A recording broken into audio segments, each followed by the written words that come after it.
we are going to discuss two poetries of class 10. First one is Dust of Snow and second one is Fire and Ice. And we will discuss it on a very best manner. So you will score 8 out of 8 in your board examination. So start करते हैं Dust of Snow से. इसमें हम discuss करेंगे word meaning plus important question जो कि board में आते हैं, बोर्ड के एग्जाम्स में आते हैं. मैं वो सारी की सारी चीज़ें आपको एक्सप्लेन करने जा रहा हूँ. तो चलो स्टार्ट करते हैं. ओके, सो फर्स्ट स्टैंजा दिया हुआ है डस्ट ऑफ स्नो में. द वे अ क्रो शोक down on me the dust of snow from a hemlock tree. सबसे पहले हम दो चीज़ें समझेंगे यहाँ पे. तो द वे अ क्रो शोक down on me the dust of snow from a hemlock tree. अब देखो इसमें जो ये शोक वर्ड लिखा हुआ है ये शेक की सेकंड फॉर्म दी हुई है यहाँ पे.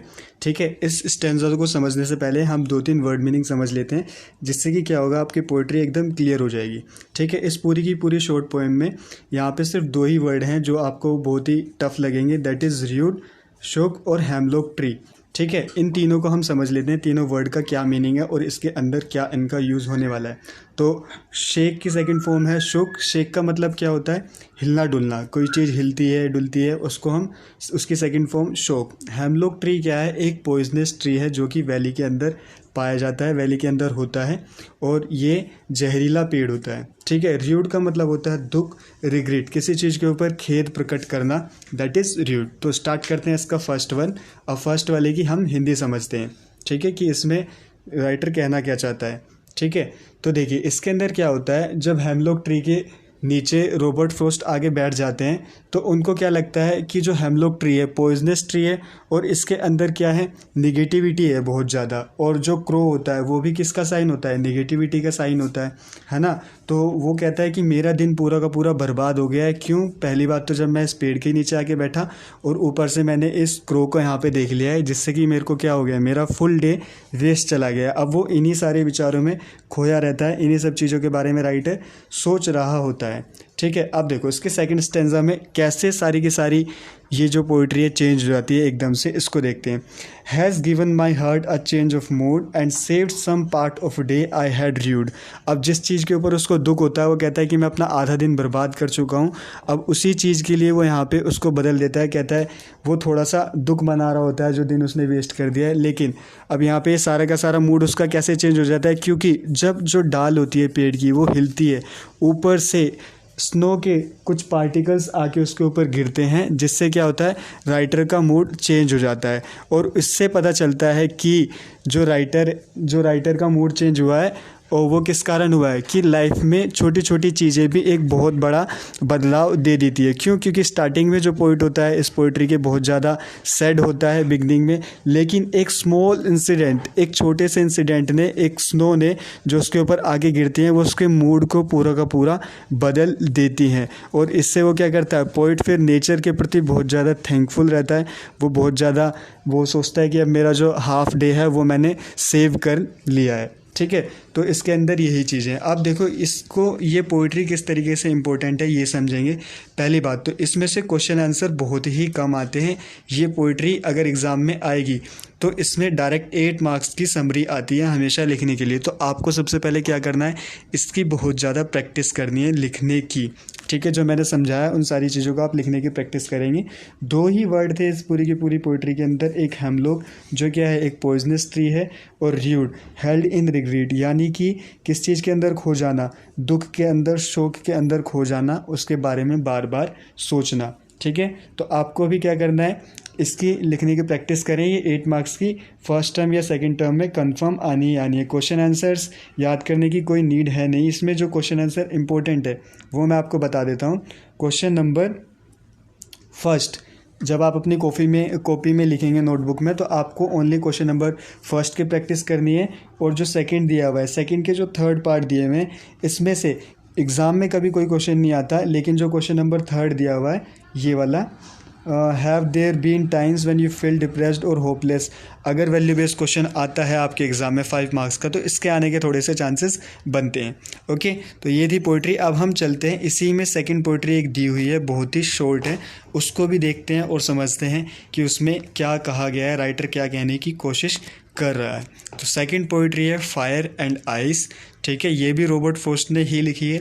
अब इसके अंदर रॉबर्ट फ्रॉस्ट क्या कह रहे हैं, क्या समझाने की कोशिश कर रहे हैं, वो देखते हैं। सबसे पहले इसकी हम करते हैं वर्ड मीनिंग को कवर, ताकि आपको बेटर अंडरस्टैंडिंग मिल सके। अब इसके अंदर दो ही वर्ड मीनिंग दी हुई हैं। First one is parish and second one is suffice. Suffice का मतलब होता है सफिशेंट यानी कि पर्याप्त, और पैरिश का मतलब होता है मर जाना, किसी चीज़ का ख़त्म हो जाना, दैट इज़ डिस्ट्रक्शन और डिस्ट्रॉय, ठीक है, किसी चीज़ का पूर्ण रूप से समाप्त हो जाना। अब देखते हैं इसको स्टैंजा वाइज। तो some says world will end in fire, some says in ice, from what I have tasted of desire I hold with those who favour fire. अब जो रॉबर्ट फ्रॉस्ट हैं वो इसमें ये कह रहे हैं कि जो ये वर्ल्ड है, जो ये संसार है, इसका अंत कैसे हो जाएगा। कुछ लोग तो कहते हैं कि आग से, यानी कि आग से हमारे जो संसार है इसका अंत हो जाएगा, और कुछ लोगों का मानना ये है कि ये आइस से यानी कि बर्फ़ से तबाह हो जाएगा। जो राइटर हैं वो किस चीज़ का फेवर कर रहे हैं, वो फेवर कर रहे हैं कि जो ये संसार ख़त्म होने वाला है किसका फेवर का, आइस का, सॉरी फायर का फेवर कर रहे हैं वो, ठीक है। अब वो इसमें यहाँ पे जो ये वर्ड दिया है फायर, फायर का मतलब यहाँ पे आग नहीं है, इसका मतलब क्या है, हेट। हेट का मतलब नफ़रत, और दूसरा ग्रीड, ग्रीड लोगों का लालच, और लस्ट।